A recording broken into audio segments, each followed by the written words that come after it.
Hi everyone, this is Madison from Jamaica Live. I just want to say I am very disappointed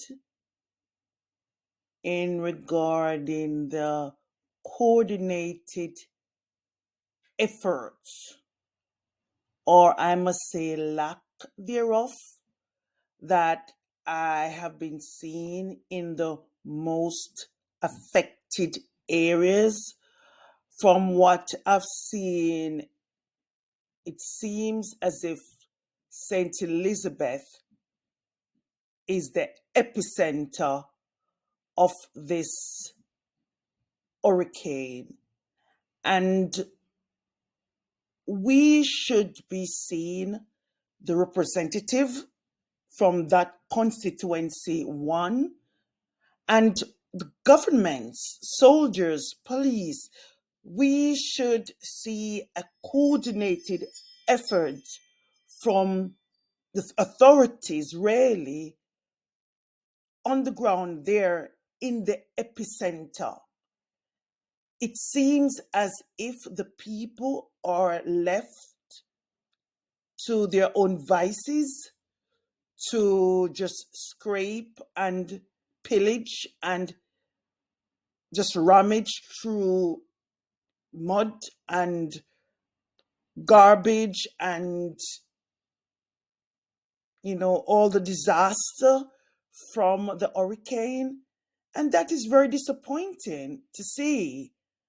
I don't want to see the Prime Minister flying around in an helicopter. I don't want to see the opposition flying around in an helicopter. That means nothing to the people. There needs to be boots on the ground, clearing up, coordinated effort to assist these people. And I'm very, very, very disappointed to what I've seen so far. Who is the MP or the representative for these devastated areas? I really would have liked to see more being done, and I'm very, very disappointed.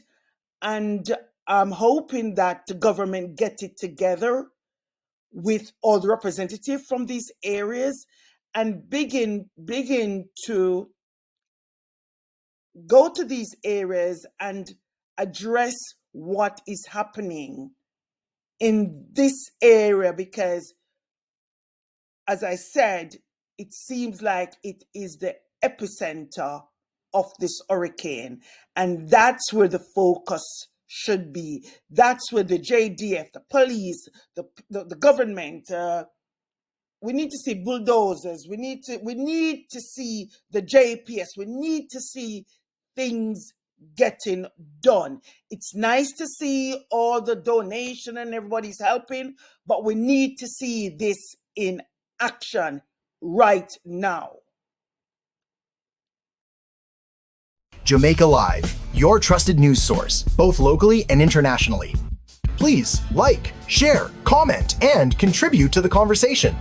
Support independent media.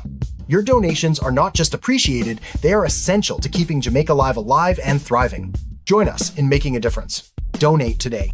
Scan the QR code on our website or donate via PayPal to JamaicaLiveTVNews@gmail.com.